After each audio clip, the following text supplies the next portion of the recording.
حلم ليتي بستربشك أنا كتعلان جميرة كم شعو جيرا تربش يتفلتن بيتي زحلمكو حلمي أزيو ربشني كاب أكالكا قل نقر تقوليلو كم حما عندي زغوط أرمش قد حكي كبهالكوا سمعين تغنكو نسمعيتا نابز غفأكي شمم ندعب جاهي أبيل تمركز كاب زحيت الزاربي أنا خمس سمعكوكم إيو قالك هافت فوتو سبي في الليكا ويو قدأكا بستربش سمعيت مليسات اللي قدم حلمه ترقم حلمي أنا جراتني أنتي حليمة مثلكي إذا قلبيت وتصابعتي تقرص دمك أزي وصت شعو كابز نبركو حلمي تبرابيره قد فريحه خوينه قلتي فيه تنسي أتصابعتي كم ديت قرصت مسرغاغسكو كم يتحوقس مثلكي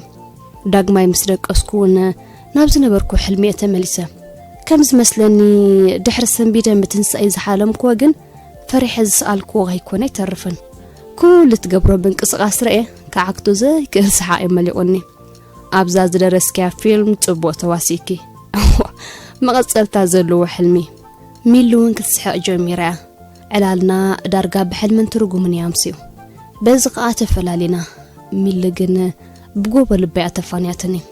دحر سالسينا تراهيمنا منفساقن رقو أي نبرن إيه كالي حلم زرسا فيلم داريسكي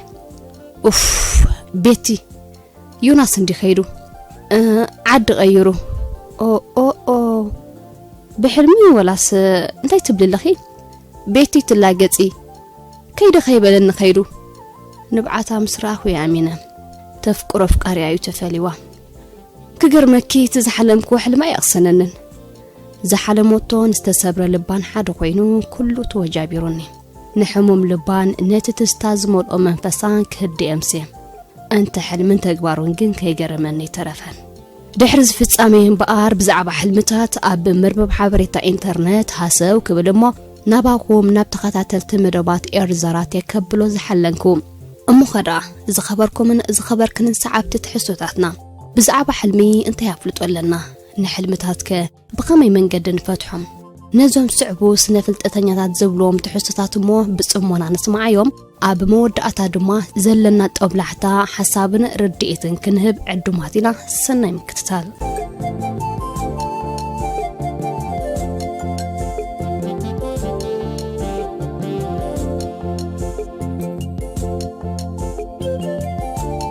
حلمي مسكونتات حلامي يفلاليو كساب حجي بساينس منقدي استتصنعو حلمتات كنا اب حموشته كفيلكا كرأي يخلوم قداماي اوردينار دريمس مالت السرع ويدما لومس حلمي اب غزي قطري اتزنقح كفل امرنا نطف كخونن كلو اب غزي ليتي مالت دقاس بت زينقح امرنا يتكا سرع حلمي تنسينا كلنا اب زرعنايو وي زسرحنايو نطفتات بممركاس زينقح امرنا زهبو ملسيوم ولا حنت نصل حساب حلمي كتبقس تخيليا ابا امرنا زينقح مخزن فلطات دحر مصنح بملكتات مالت بقانقاتات نفسي ينببمو نزي زبحال زل عينت حلمي يفطروم معلتات يكونوا عامتات زوصور فصاميتات ابتدقيس زلو امرنا ينصبارقوم ترسيعم زنبرو زغرتات كيترفو اب حلم كمصو يخلوم حلمي نصور تريد طراي زيكونه نصور دمصون علوو ازي كاباخا ازي روحو نزلو فصاميتاتن سباتن ناي مرأين مسمعن تأمراو كالاتيوم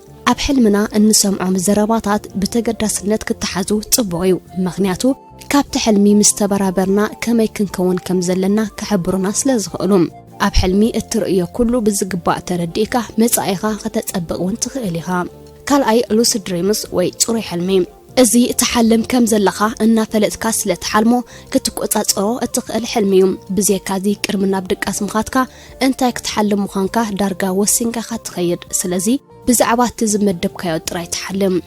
سالساي تليباتيك دريمز وي دما تليباتيكا وحلمي اذا عينت حلمي زخونه يكون هواسات كي تتقمكا روحو نزول فصاميتات وي حسابات مفلاط سلازتقالل تليباتيك مالت قانقاناي ملأخت تبهيلو زصوا حلمي نموتان كمون مسلوات امن حلم عالم يرخب ابزي موت كم سناقل لا يرئن هلو دركو هدغنا سغيرو دما مسغو ازان يرخب يبحال كال امونغو هلواتون امراو ركباتي كاريوم ازي بفلات يكون بزي فلات ابا امرنا نزلو حسابات كنلواوت نخل مالتيوم رابعي premonital dreams ويدما قدم سمعيتا وحلمي እዚ ሕልሚ እዚ ምስ ቴሌፓቲካዊ ሕልሚ ዝመሳሰል ኮይኑ ኣካልና ምሳናን ከሎ መንፈስና ግን ካባና ብምኻድ ፍጻሜታት የርኢ እዚ ሕልሚ እዚ ፉሊን ብሉጽን ሕልሚ እዩ ምኽንያቱ ነቲ ሓላሚ ምስውኑ እንከሎ ክፈልጦ ወይ ክበጽሖ ዘይክእል ሓበሬታታትን ፍጻሜታትን የርእዮ ሕልሚ ኣብ መዓልታዊ ህይወት ንዘለካ ባህግን ትምኒትን ንምብዛሕ ንኣካልካ ዘንቀሳቐስ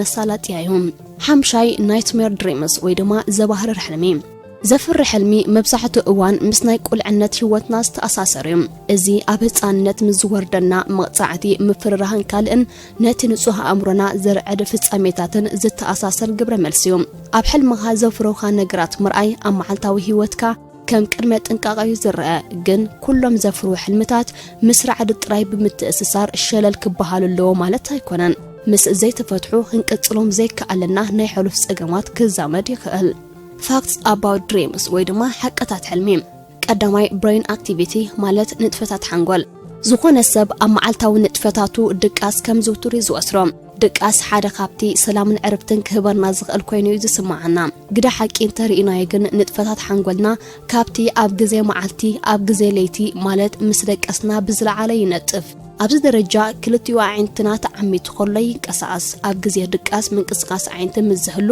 ኣዝዩ ጽዑቕ ሕልሚ ኣሎ ኮይኑ ሙሉእ ሰብነት ናይቲ ዝሓልም ሰቡን ይለምስ learning ትምርቲ ወይ ድማ ተመክሮ በተመራመርቲ ሕልሚ ኣብ ዝተገብረ መጽናዕትታት ሕልሚ ኣብ ገለ እዋናት ክትመሃርን ንዝኾነ መፍትሕ ዝኣበየካ ጸገማት መፍትሒ ክትረኽበሎምን ከም ዘለካ ይገልጾም ሕልሚ ሓደ ካብ መንገድታት ሓንጎል ኣብ ዘሰላስሎም ሓሳባትን ሓደስቲ ሓበሬታታትን ኣብ ምርዳእን ምምርማርን ምሕጋዝ ዓብተራ ይጻወት መብዛሕትኡ እዋን እንሓልሞም ሕልምታት ኣብ ገዛእ ነብስናን ከባቢናን ዘጋጥሙና ነገራትን ምስ እንሓስቦም ሓሳባትን ብምትእስሳር ይኽሰት blind dream ወይ ድማ ዕውር ሕልሚ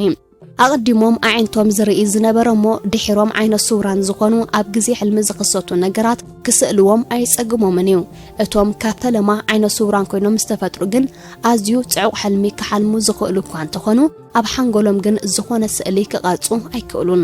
ዘኣፌር ማለት ምስራሕ ዝተኣሳሰር ሕልሚ ምስ መዓልታዊ ንጥፈታትና ዝተኣሳሰር ሕልሚ ንቡርን ብብዙሓት ሰባትን ዝግለጽን እዩ ርግጸኛኤ መብዛሕትኩም ኣብ ዕለታዊ ስራሕኩም ዘጋጥመኩም ወይ ምስ ውልቃዊ ጉዳይኩም ዝተኣሳሰር ሕልሚ ከም እትሓልሙ እዚ ሕልሚ እዚ ዘባህርር ኮይኑ ገለ ሰባት ድሕሪ ባህሪዶም ምትንስኦም ናብ ሕርቃን ዝቕየር ሕልሚ እዩ ኖክተርናል ኢሜጅንስ ወይ ድማ ውዕይ ምንቅስቓስ ዘለዎ ሕልሚ እዚ በጥሉል ሕልሚ ዝብል ስም ዝፍለጥ ኮይኑ ኣብ ግዜ ለይቲ ብናይ ወሲብ ወይ ድማ ዕዋፈ ዝኽሰት መብዛሕትኡ ግዜ ኣብ ጉብዝና ወይ ግርዙና ዝርከቡ መንእስያት ዘጋጥም ሕልሚ እዩ መጽናዕትታት ከም ዝሕብሮ 400 ናይ ወሲብ ሕልሚ ኣብ መንጎ ደቂ ተባዕትዮን ደቂ ኣንስትዮን ዘጋጥም እኳ እንተኾነ ብብዝሒ ግን ኣብ ደቂ ተባዕትዮ እዩ ዝርአ ደቂ ተባዕትዮ ኣብ ሓደ ለይቲ ክሳብ 5 ግዜ ክሓልሙ ከለው ነፍሲ ወከፍ ሕልሚ ድማ ካብ 20 ክሳብ 30 ደቂቕ ይጸንሕ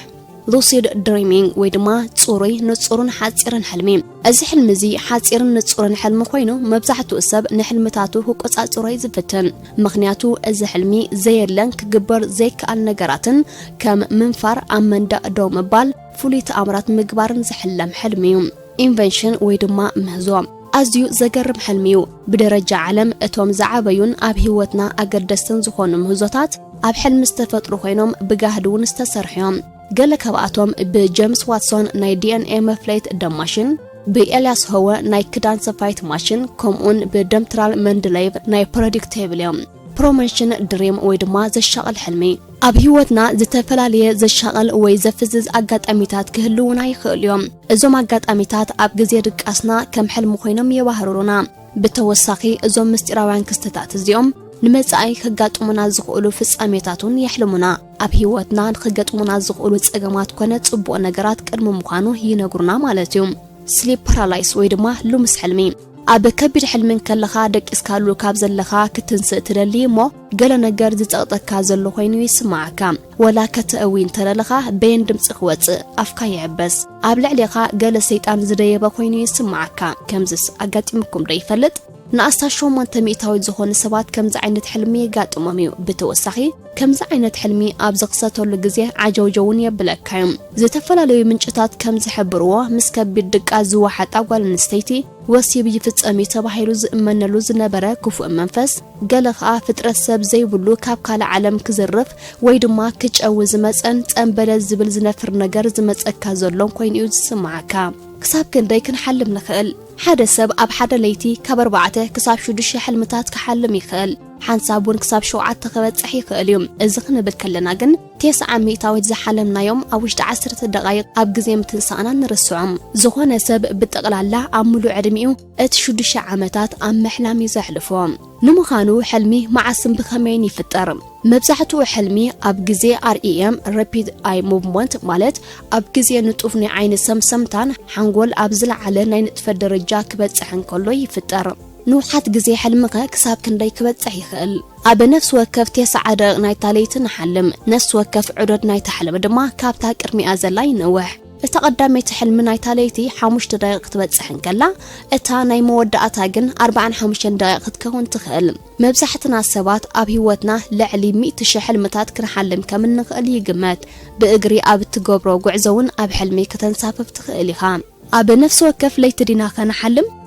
ኣብ ነፍስ ወከፍ ለይቲና ንሓልም ወላኳ ገለ ሰባት ከም ዘይሓልሙ እንተ ተዛረቡ ምስስና ኣእምሮ ምትሓሓዝ ዘለዎ ምሁራት ነዚ ኣመልኪቶም ነፍስ ወከፍ ሰብ ኣብ ነፍስ ወከፍ ድቃሱ ይሓልም እዩ ድሕሪ ምባል ልዕሊ 2 ሰዓት ናይ ግዜ ድቃስና ለይቲ ኣብ ሕልምን ምስ ሕልሚ ኣብ ዝተኣሳሰሩ ነገራትን ከም ዝሃልኽ ወይ ከም ዝጠፍእ ይግመት ስለምንታይ ገለ ሰባት ዘይሓልሙ ኣቀድም ኣቢልና ኩል ሰብ ይሓልም ማለት ዘይሓልም ሰብ የለን ኢልና ነርና ግን ኩል ሰብ ነቲ ዝሓለሙ ሕልሚ ኣይዝክሮን እዩ ተመራመርቲ እውን ንባዕሎም ንምንታይ ገለ ሰባት ንሕልሞም ልዕሊ ካልኦት ይዝክሩ ንዝብል ሕቶ መልሲ የብሎምን ትርጉም ሕልምታትና ወትርዮም ዘጨንቁና ንዝተረኣዩና ሕልምታት መን ከም ዝፈትሓልና እናሻዕ ኣደይ ክርስቶስ ትፈቲሓ ይብልዋ ኣደይ ክርስቶውን እናብልና ፈታሕቲ ሕልምታትና ንደሊ ሓንሳቡን ምስ ሓሳባትናን ድሌታትናን ንተሓሕዞም እስከ ነዞም ብስነ ፍልጠተኛታት ዝተዳለዉ ሕልምታትን ትርጉሞምን ክንርኢ ኣብ ሓንቲ ለይቲ ብዘይ ዕረፍቲ ብዙሕ ሕልሚ ምሕላም ብብዝሒ ምሕላም ከም ጽቡቕ ዝውሰድ ሓቅነት ዝዓብለሎ ምስልታት ይረኣይካ ኣለዉ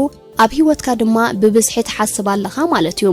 ስለምንታይ ሕማቕ ሕልሚ ንሓልም እዚ መብዛሕትኡ ግዜ ኣብ እኹላት ሰባት እዩ ዝርአ ጭንቀትን ጸቕጥን ምዝህልወካን ወይ ድማ PTSD post traumatic stress disorder ማለት ድሕሪ ዝኾነ መከራን ጉድኣትን ከጋጥም ይኽእል ሕልምኻ ብዛዕባ ተመን ምዝኸውን ብሓፈሻ ተመን ኣብ ሕልሚ ምስ ሓደ ጽንኩር ኩነታት ዝውሰድ ከምኡውን ኣብ ጉዕዞ ህይወትካ ብዛዕባ ትገጥሞም እትቕበሎምን እትብድሆምን ነገራት ትጭነቃለኻ ማለት እዩ በብሕብርታቶም ምስ እንሪኦም ከ ጻዕዳ ተመን ኣብ ሕልሚ ኣወንታዊ ትርጉም ዘለዎም ከም ንጽህና ጻዕዳ ልብን ጽቡቕ መደብሸቶን ምልክት ብሩህ ጉዕዞ ህይወትን ድማ ይገልጽ ቀጠልያ ተመን ዝኾነ ቀጠልያ ነገር ምስ ሓድሽ ነገር ዝተሓሓዝ ስለዚ ቀጠልያ ተመን እውን ኣወንታዊ ትርጉም ዝወሃቦ ገለ ካብኡ ድማ ከም ክብሪ ትርጉም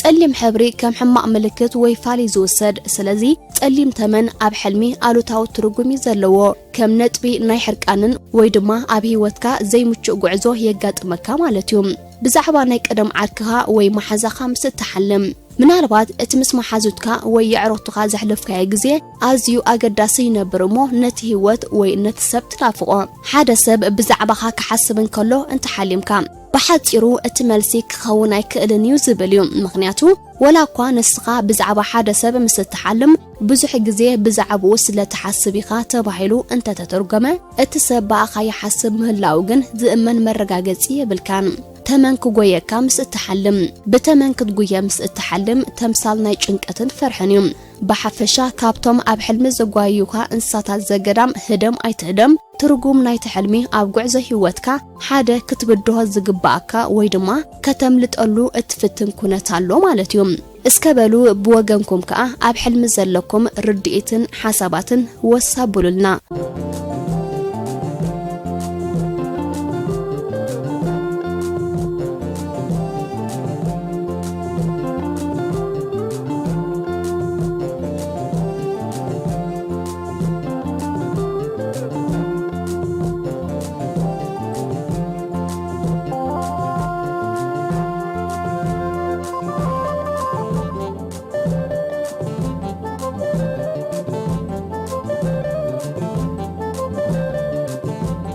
you.